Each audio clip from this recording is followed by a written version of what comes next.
जय श्री राम। जय श्री राम। श्री तुलसीदास जी द्वारा रचित रामचरितमानस के 23वें मास प्रायण के किष्किंधा कांड में कल हमने श्री रामचंद्र जी को सुग्रीव से ये कहते हुए अध्ययन किया कि सुग्रीव ने अभी तक उनकी किसी प्रकार की कोई सहायता नहीं की है। लक्ष्मण भी इस बात पर क्रोधित हुए और सुग्रीव को उसका वचन याद दिलाते हुए कहने लगे कि क्या कारण है कि आपने शीत ऋतु भी बीत रही है और अभी तक किसी प्रकार के सीता को खोजने के कार्य का प्रयास नहीं किया है। सुग्रीव उसी समय सभी वानर सेना को बुलाकर सभी दिशाओं में उनको भेजते हैं और कहते हैं कि वे तुरंत ही सीता जी की खोज के लिए निकलें और 1 माह के अंदर वह इनकी सूचना दे, अन्यथा सभी वानरों का वध कर दिया जाएगा। सुग्रीव के आदेश पर सभी वानर सीता जी की खोज में निकल पड़ते हैं और इनके साथ साथ हनुमान जी भी सीता की खोज के लिए निकल पड़ते हैं। हनुमान जी जब सीता की खोज के लिए जाते हैं तो उनको मार्ग में एक गुफा मिलती है जिसमें वो जाकर देखते हैं तो वहाँ उन्हें एक तपस्विनी के दर्शन होते हैं। वह तपस्विनी उन्हें कहती है कि वह शीघ्र ही सीता की खोज में जाएं और सीता जी उनको ज़रूर मिलेंगी, यह वो आशा रखें और ये कार्य में सिद्धि होगी। और वह स्वयं भगवान श्री राम जी से मिलने के लिए जाती हैं। वानरों का समुद्र तट पर पहुंचना होता है और संपाति से तथा जावंत जी से भी भेंट होती है। जावंत जी इस समय अपने आप को बताते हुए कहते हैं कि वह बहुत बूढ़े हो चुके हैं और बहुत ज़्यादा किसी प्रकार की सहायता नहीं कर सकते, परंतु उनको अपना मार्ग दर्शन करते हैं और हनुमान जी को भी उनके बल को याद दिलाकर उत्साहित करते हैं। तो आओ हम इस अध्ययन में आगे की कथा का प्रसंग पढ़ें। तो शुरू है श्री रामचरितमानस किष्किंधा कांड। जय श्री राम। जय श्री राम।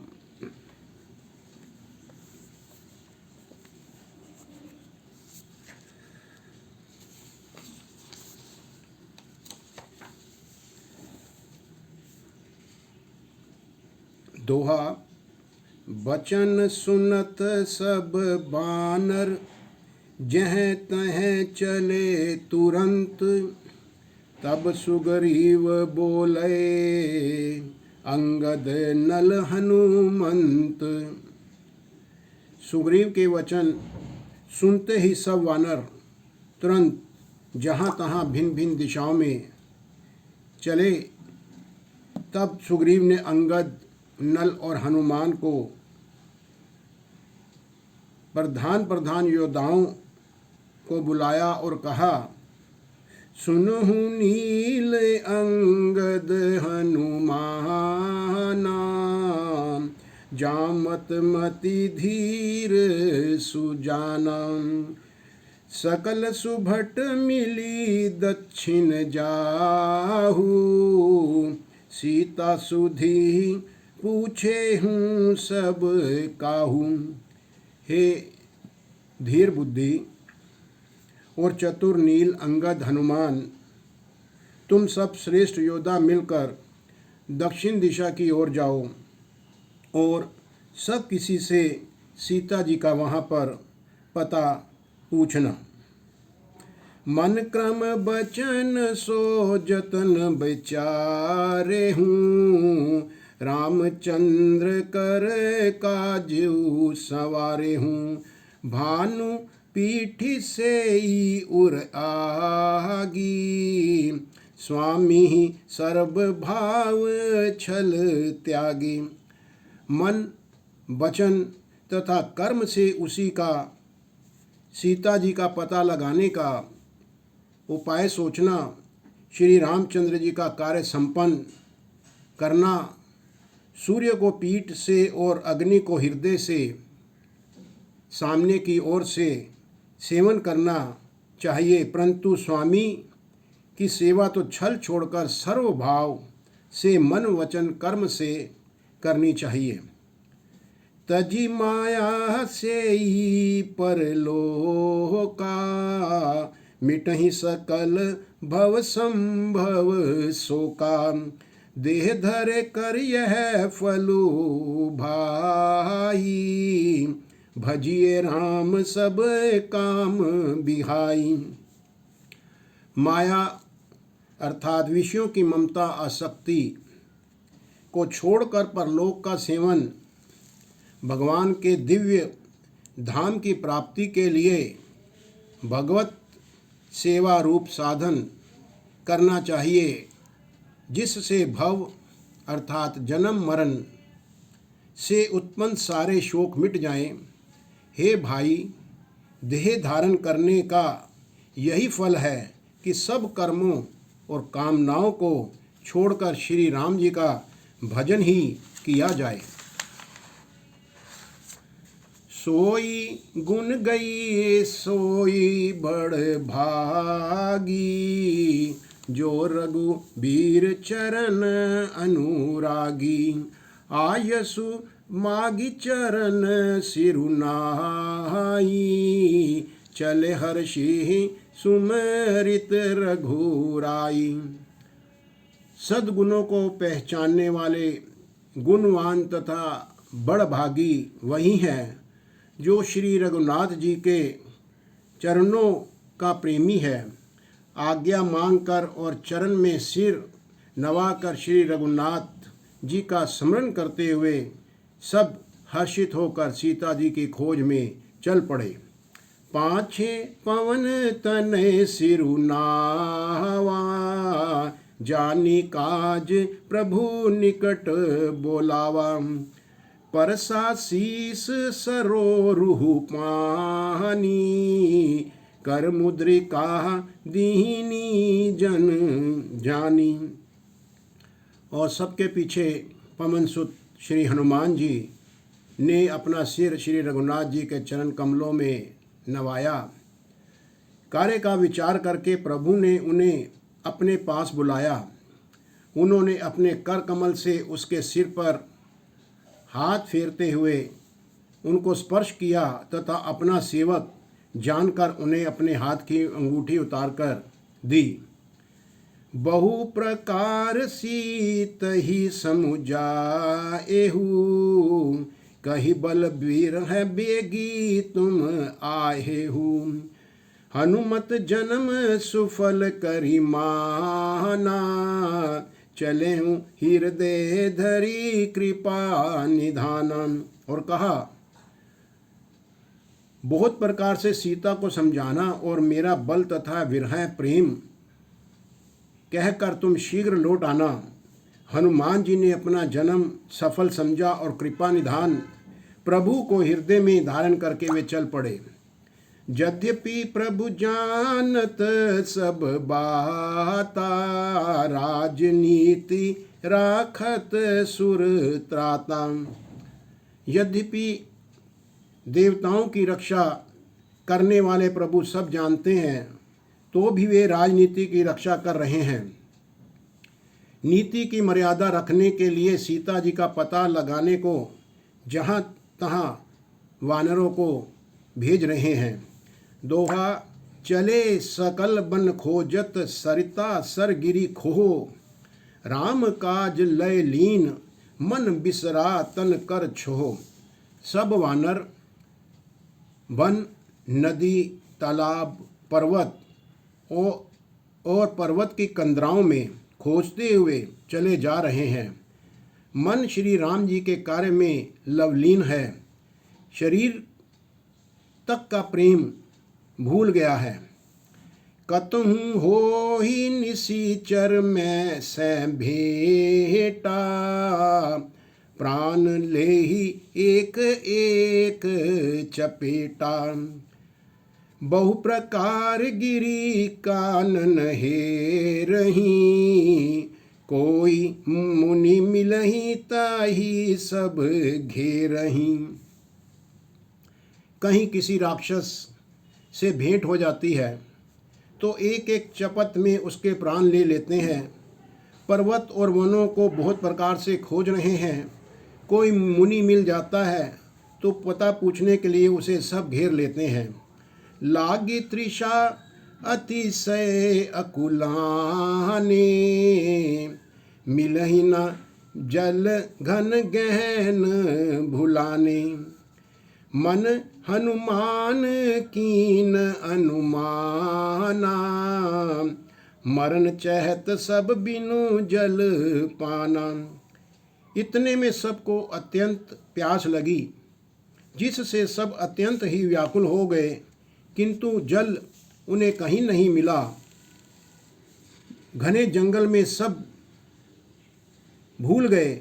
हनुमान जी ने मन में अनुमान किया कि जल पिए बिना सब लोग मर जाएंगे, और इसी प्रकार उन्होंने इधर उधर चढ़कर देखना शुरू किया कि कहीं उन्हें जल मिल जाए।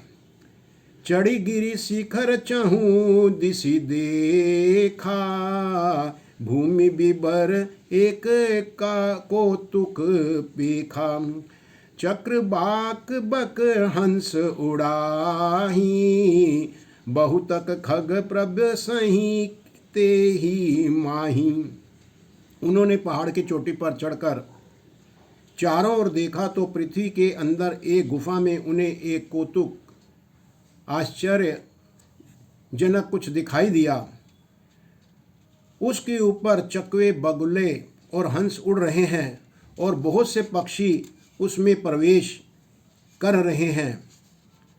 गिरिते उतरी पवन सुत आवा, सब कहूँ लय सोई बिबर दिखावा। आगे कै हनुमंत ही लीना, पैठे बिबर विलंबु ना कीना। पवन कुमार हनुमान जी पर्वत से उतरकर नीचे आए और सबको ले जाकर उन्होंने वह गुफा दिखलाई। सबने श्री हनुमान जी को आगे आगे कर लिया और पीछे पीछे वे सभी गुफाओं में चले गए, और कोई भी उन्होंने इस कार्य में देरी नहीं की। दोहा दीख जाही उपवन बर सर विकसित बहु कंज, मंदिर एक रुचिर तह बैठी नारी तप पुंज। अंदर जाके उन्होंने एक उत्तम उपवन बगीचा देखा और एक तालाब देखा जिसमें बहुत से कमल खिले हुए हैं। वहीं एक सुंदर मंदिर भी है जिसमें एक तपोमूर्ति तपस्विनी स्त्री बैठी है। दूरी ते ताही सबन सिरुनावा, पूछे निज बृहतांत सुनावा। तेहि तब कहा करहूँ जल पाना, खाहु सुरस सुंदर फल नाना। दूर से ही सब ने उन्हें सिर नवाया और पूछने पर अपना सारा सब वृत्तांत कह सुनाया। तब उसने कहा, जलपान करो और भली भांति भांति के रसीले सुंदर फल भी खाओ। मजनु कीन मधुर फल खाए, तासु निकट पुनि सब चली आए। ते ही सब आपनी कथा सुनाई, मैं अब जाब कहाँ रघुराई। तपस्वी ने उनका वृतांत सुना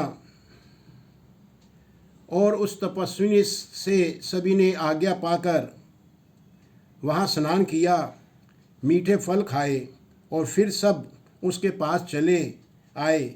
अब उसने अपनी सब कथा कह सुनाई और कहा, मैं अब वहाँ जाऊँगी जहाँ श्री रघुनाथ जी हैं। मुझे आप बताइए कि श्री रघुनाथ जी कहाँ पर हैं। मूदहु नयन बिबरत जी जाहू, पैहु सीतहि जनी पछिताहू। नयन मूदी पुनि देखहि बीरा, ठाड़े सकल सिंधु के तीरा। तुम लोग आंखें मूंद लो और गुफा को छोड़कर बाहर जाओ। तुम सीता जी को पा जाओगे। तुम किसी प्रकार से निराश न हो। आंखें मूंद कर फिर जब आंखें खोली तो सब वीर क्या देखते हैं कि सब समुद्र के तीर पर, समुद्र के किनारे पर खड़े हुए हैं। सो पुनि गई जहाँ रघुनाथा, जाई कमल पद नाये सीमा था। नाना भांति विनय तेहि कीनी, अनपायनी भक्ति प्रभु दीनी। और वह स्वयं वहाँ गई जहाँ श्री रघुनाथ जी थे। उसने जाकर प्रभु के चरण कमलों में अपना मस्तक नवाया और बहुत प्रकार से विनती की। प्रभु ने उसे अपनी अनपायनी अचल भक्ति दी। दोहा, बदरी बन कहूँ सो गई, प्रभु आज्ञा धरी शीस। उर धरी राम चरण जुग जे बंदत आज ईस। प्रभु की आज्ञा सिर पर धारण कर और श्री राम जी के युगल चरणों को, जिनकी ब्रह्मा और महेश भी वंदना करते हैं, हृदय में धारण कर वह स्वयं प्रभा बद्रिक आश्रम को चली गई। यहाँ विचार ही कपि मन माही, बीती अवधि काज कछु नाही। सब मिली कहीं परस पर बाता, बिना सिंधु लय करब का भ्राता। यहाँ वानरगण मन में विचार कर रहे हैं कि अवधि तो बीते जा रही है पर काम कुछ नहीं बन पा रहा है। सब मिलकर आपस में बात करने लगे कि हे भाई, अब तो सीता जी की खबर लिए बिना ही हमें लौटकर यहाँ से वापस जाना पड़ेगा। और अब हम लौटकर भी क्या करेंगे, क्योंकि यदि हमने कोई सूचना और उनको नहीं दी और सीता जी की खोज नहीं की तो भी हमारा वध कर दिया जाएगा। कहे अंगद लोचन भरी बारी, दुहु प्रकार भई मृत्यु हमारी। इह न सुधि सीता कह पाई, उहाँ गए मारही कपीराई। अंगद ने नेत्रों में जल भरकर कहा कि दोनों ही प्रकार से हमारी मृत्यु निश्चित है। यहाँ तो सीता जी की सुध नहीं मिल रही और वहाँ जाने पर वनराज सुग्रीव हमें मार डालेंगे। पिता बधे पर मारत मोही, राखा राम निहोर ना ओही। पुनि पुनि अंगद कह सब पाही, मरण भयउ कछु संशय नाही। वे तो पिता के वध होने पर ही मुझे मार डालते, पर श्री राम जी ने मेरी रक्षा की। इसमें सुग्रीव का क्या कोई एहसान नहीं है। अंगद बार बार सबसे कह रहे हैं कि जब मरण हुआ है तो इसमें कुछ भी संदेह नहीं है। अंगद बचत बचन सुनत कपि बीरा, बोली न सकहीं नयन बह नीरा। क्षण एक सोच मगन होई रहे, पुनि अस बचन कहत सब भय। वानर वीर अंगद के वचन सुनते हैं, परंतु कोई कुछ नहीं बोल सकता। उनके नेत्रों से जल बहने लगा। एक क्षण के लिए सभी सोच मगन में होने लगे। फिर सब ऐसा वचन कहने लगे, हे सुयोग्य युवराज, हम लोग सीता जी की खोज किए बिना नहीं लौटेंगे। हम सीता के सुधि लीने बिना नहीं जय हैं युवराज प्रवीणा। अस कहीं लवन सिंधु तट जाई, बैठे कपि सब दर्भ डसाई। हे योग्य युवराज अंगद, जैसा कि हमने आप लोगों को कहा है कि हम सीता जी की खोज किए बिना यहाँ से नहीं जाएंगे, ऐसा कहकर लवन सागर के तट पर जाकर सब वानर कुछ बिछाकर वहाँ पर बैठ गए। जामवंत अंगद दुख देखी, कही कथा उपदेश विशेषी। तात राम कहूँ नर जनी मानहूँ, निर्गुण ब्रह्म अजित अज जानहूँ। वहाँ पर जामवंत ने अंगद का दुख देखकर विशेष प्रकार के उन्हें उपदेश दिए और वो बोले, हे तात, श्री राम जी को मनुष्य ना मानो, उन्हें निर्गुण ब्रह्म अजय और अजन्मा समझो। हम सब सेवक अति बड़ भागी, संतत सगुण ब्रह्म अनुरागी।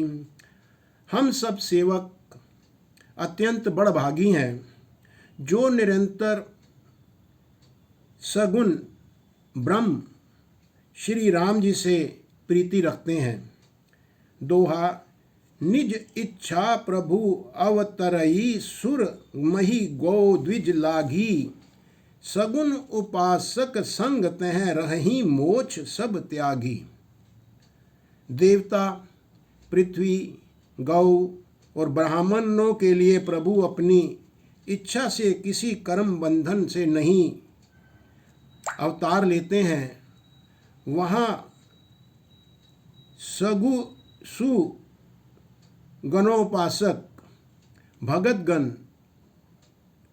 सालोक्य, सामीप्य, सारूप्य, सृष्टि और सामुज्य सब प्रकार के मोक्षों को त्याग कर उनकी सेवा में वे साथ रहते हैं। यही विधि कथा कहीं बहु भांति, गिरि कंद रहा सुनि संपाति। बाहिर हो ही देखी बहु की सा, मोहि आहार दीन जगदीसा। इस प्रकार जामवंत बहुत प्रकार से उनको कथाएं कह रहे हैं, उनको समझा रहे हैं। इनकी बातें पर्वत की कंदरा में संपाति ने सुनी। बाहर निकलकर उसने बहुत से वानर देखे। तब संपाति जी बोले, जगदीश्वर ने मुझको घर बैठे बहुत सा आहार भेज दिया है। आजु सब ही कह भक्षण करे, दिन बहु चले आहार बिन मरियूं। कबहु न मिल भरी उदर आहारा, आजु दीन विधि एक ही बारा। आज इन सबको मैं खा जाऊंगा।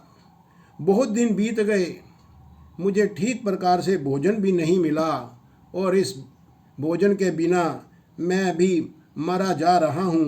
पेट भर भोजन कभी नहीं मिलता है। आज विधाता ने एक ही बार में मुझे बहुत सा भोजन दे दिया है।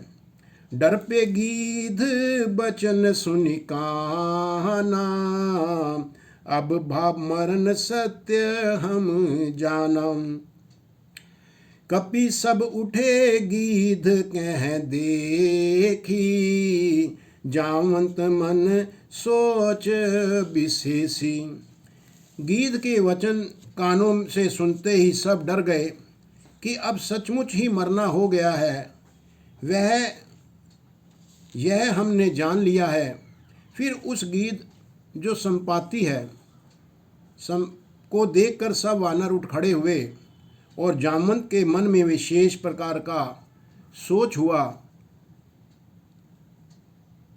कह अंगद बिचारी मन माही, धन्य जटाहु सम को नाही। राम काज कारण तनु त्यागी, हरिपुर गई परम बड़ भागी।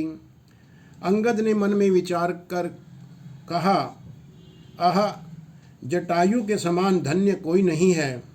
श्री राम जी के कार्य के लिए शरीर छोड़कर वह परम बड़ भागी भगवान के परम धाम को चला गया।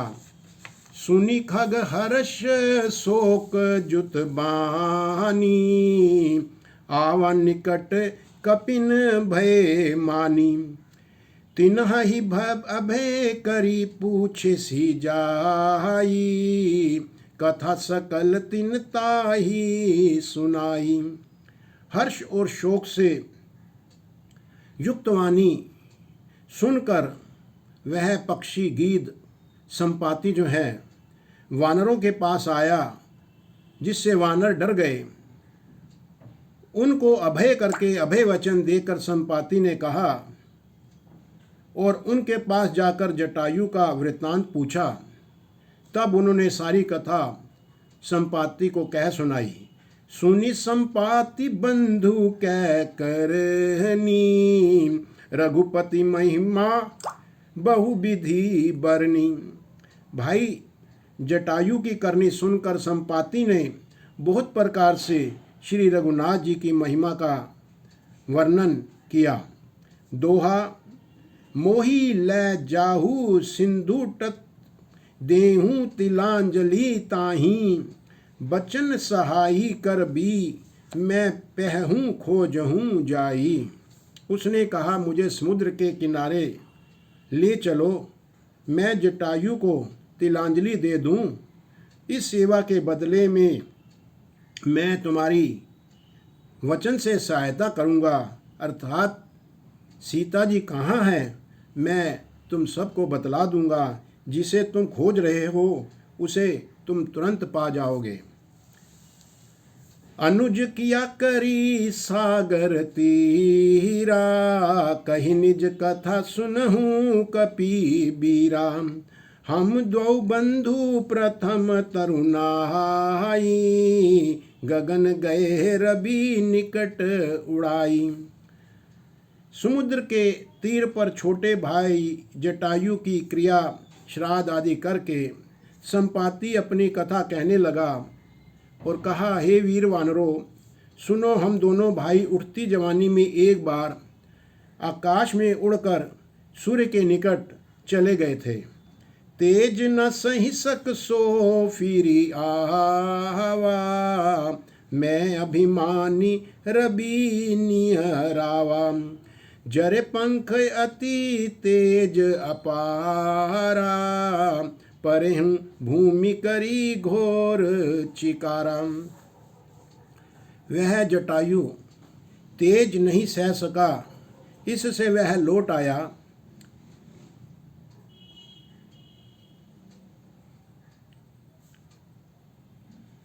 और किंतु मैं तो अभिमानी था, इसलिए सूर्य के पास चला गया। अत्यंत अपार तेज से मेरे पंख जल गए। मैं बड़े जोर से चीख मारकर जमीन पर गिर पड़ा। मुनि एक नाम चंद्रमा ओही, लागी दया देखी करी मोही। बहु प्रकार तेहि ज्ञान सुनावा, देह जनित अभिमान छड़ावा। वहाँ चंद्रमा नाम के एक मुनि थे। मुझे देखकर उन्हें बड़ी दया लगी। उन्होंने बहुत प्रकार से मुझे ज्ञान दिया और मेरे देह जनित देह संबंधी अभिमान को उन्होंने छुड़ा दिया। त्रेता ब्रह्म मनुज तनु धरी, तासु नारी निशिचर पति हरिहि, तासु खोज पठ इहि प्रभु दूता, तिन्हि मिले तो है होब पुनीता। उन्होंने कहा, त्रेता युग में साक्षात पर ब्रह्म मनुष्य शरीर धारण करेंगे। उनकी स्त्री को राक्षसों का राजा हर ले जाएगा। उसकी खोज में प्रभु दूत भेजेंगे। उनसे मिलकर तू पवित्र हो जाएगा। ऐसा मुझे उस मुनि चंद्रमा ने कहा था। जमी हहीं पंख करसी जनि चिंता, तिन्हि देखाई देहु सुत सीता, मुनि कई गिरा सत्य भई आजू, सुनि मम बचन करहूँ प्रभु काजू। और मुनि ने कहा कि तेरे पंख आ जाएंगे, चिंता न कर, उन्हें तू सीता जी को दिखा देना। मुनि जी की यह वाणी आज सत्य हो गई है। अब मेरे वचन सुनकर तुम प्रभु का कार्य करो। गिरी त्रिकुट ऊपर बस लंका, तह रह रावण सहज असंका, तह अशोक उपबन जह रही, सीता बैठी सोच रत अहई। जामंत ने कहा कि तुम तुरंत त्रिकुट पर्वत पर जाओ। त्रिकुट पर्वत पर लंका बसी हुई है। वहाँ स्वभाव से निडर रावण रहता है। वहाँ अशोक नाम का बगीचा उपवन वाटिका है जहाँ सीता जी रहती हैं। इस समय भी वह सोच में मग्न हैं और वहाँ वो बैठी हैं। दोहा, मैं देखियूँ तुम नाही, घी दही दृष्टि अपार, बूढ़ भयो ना तय करत्यूँ, कछुक सहाय तुमार। मैं उन्हें देख रहा हूँ, तुम उन्हें नहीं देख सकते हो, क्योंकि गीत की दृष्टि बहुत ही अपार होती है। वह बहुत दूर तक देख सकता है। क्या करूँ, मैं बूढ़ा हो गया हूँ, नहीं तो तुम्हारी कुछ तो मैं सहायता अवश्य ही करता।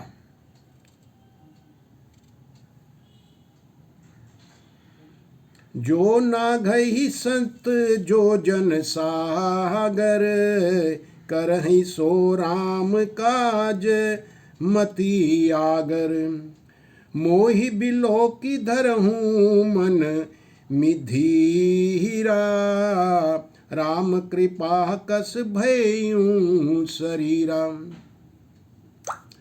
जो 100 योजन अर्थात 400 कोस समुद्र लाग सकेगा और बुद्धि निधान होगा, वही श्री राम जी के कार्य को संपन्न कर सकेगा। तुम कोई भी निराश होकर घबराओ नहीं, मुझे देखकर मन में धीरज धरो। देखो श्री राम जी की कृपा से देखते ही देखते मेरा शरीर कैसा हो गया है। बिना पंख का बेहाल था और अब मेरे पंख उगने से सुंदर हो गए हैं। पापियों जाकर नाम सुमरहि, अति अपार भव सागर तरहि, तासु दूत तुम तजि कदराई, राम हृदय धरि करहूँ उपाई। पापी ही जिसका नाम स्मरण करते हैं और स्मरण करते करते अत्यंत अपार भव सागर में वे तर जाते हैं।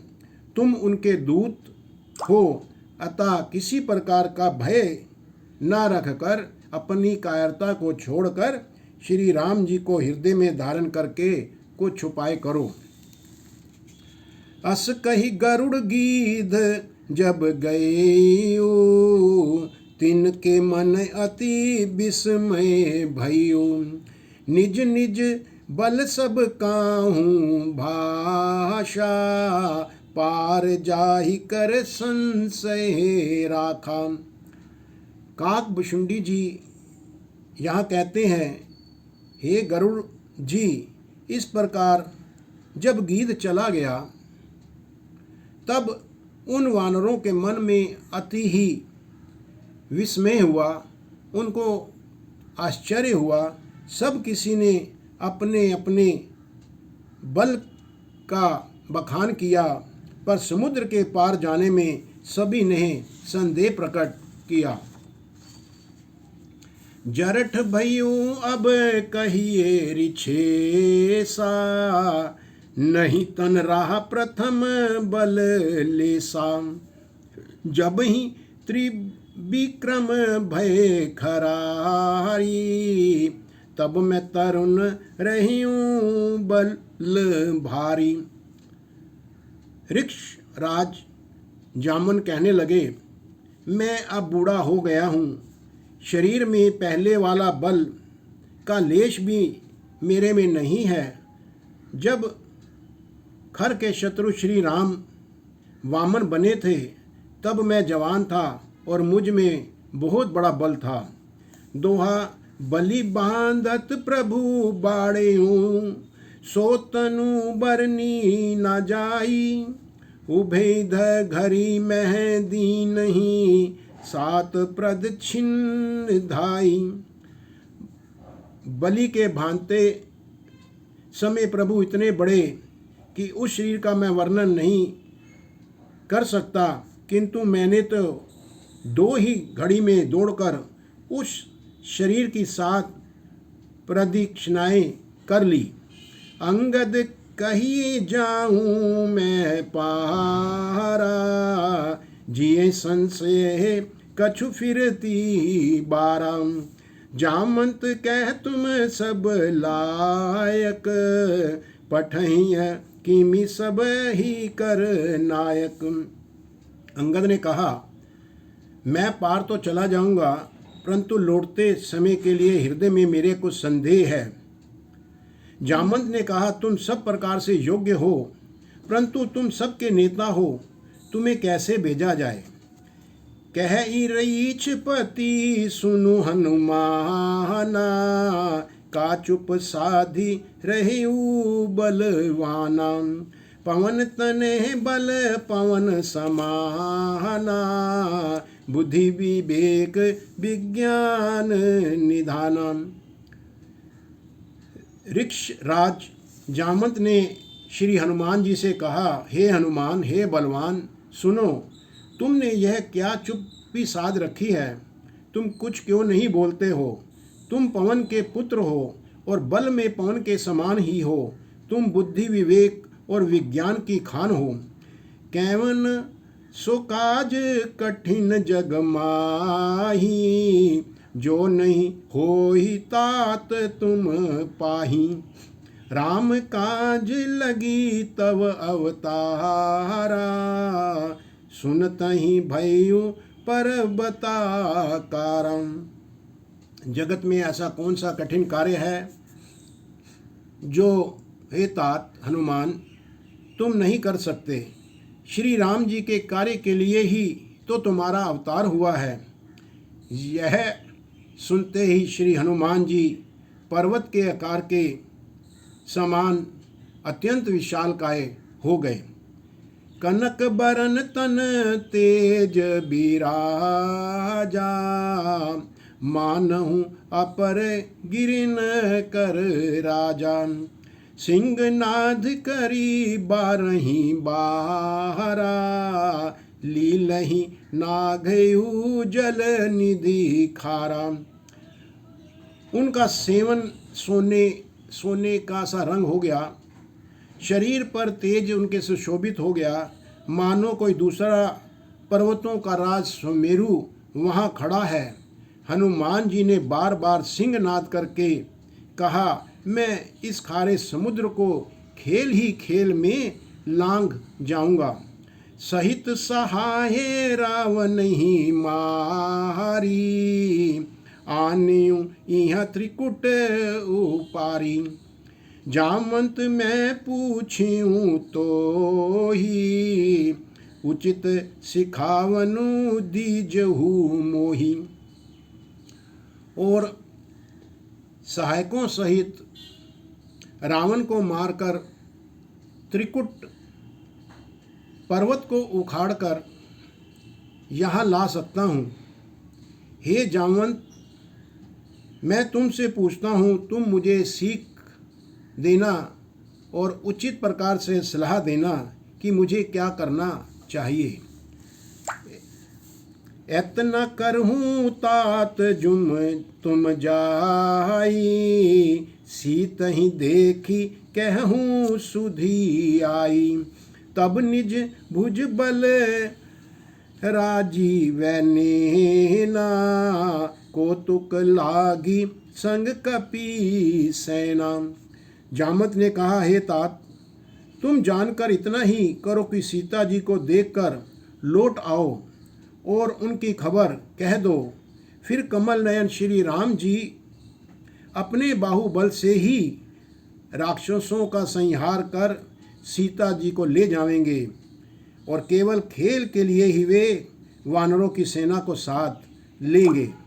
छंद कपि सेन संग संधारी, निशिचर रामू सीतहि आनहि। त्रैलोक पावन सुजसु सुर मुनि नारद आदि बखान है। जो सुनत गावत कहत समुझत परम पद नर पावहीं। रघुबीर पद पाथोज मधुकर दास तुलसी गावहीं। वानरों की सेना साथ लेकर राक्षसों का संहार करके श्री राम जी सीता जी को ले आएंगे। तब देवता और नारद मुनि भगवान के तीनों लोकों को पवित्र करने वाले सुंदर यश का गान बखान करेंगे, जिसे सुनने, गाने, कहने और समझने से ही मनुष्य परम पद पाते हैं और जिसे श्री रघुवीर जी के चरण कमलों का मधुकर भ्रमर तुलसीदास भी गाता है। दोहा। भव भेषज रघुनाथ, जसु सुनहि जे नर अरु नारी। तिन्ह कर सकल मनोरथ सिद्ध, करहि त्रिसी रारी। श्री रघुवीर जी का यश भाव अर्थात जन्म मरण रूपी रोग की अचूक दवा है। जो पुरुष और स्त्री इसे सुनेंगे और त्रिशरा के शत्रु श्री राम जी उनके सब मनोरथों को सिद्ध करेंगे। सोराठा। नीलोत्पल तन श्याम, काम कोटि शोभा अधिक। सुनिए तासु गुण ग्राम, जासु नाम अग खग बधिक। जिनका नीले कमल के समान श्याम शरीर है, जिनकी शोभा करोड़ों कामदेवों से भी अधिक है और जिनका नाम पाप रूपी पक्षियों को मारने के लिए बधिक व्याधा के समान है, उन श्री राम के गुणों का समूह अर्थात उनकी लीला को अवश्य सुनना चाहिए। इति मास प्रायण 23वां यहाँ पर समाप्त हुआ है। इति श्री मद्राचरित मानसे सकल कलिक लुष्विंध सने चतुर्थ सोपान समाप्त। कलि युग के समस्त पापों के नाश करने वाले श्री रघुवीर रामचंद्र जी, यहाँ पर यह चौथा सोपान समाप्त हुआ है और साथ साथ किष्किंधा कांड भी यहाँ पर समाप्त हुआ है। कल हम आगे की कथा करेंगे। तब तक जय श्री राम, जय श्री राम। ओम नमो शिवाय।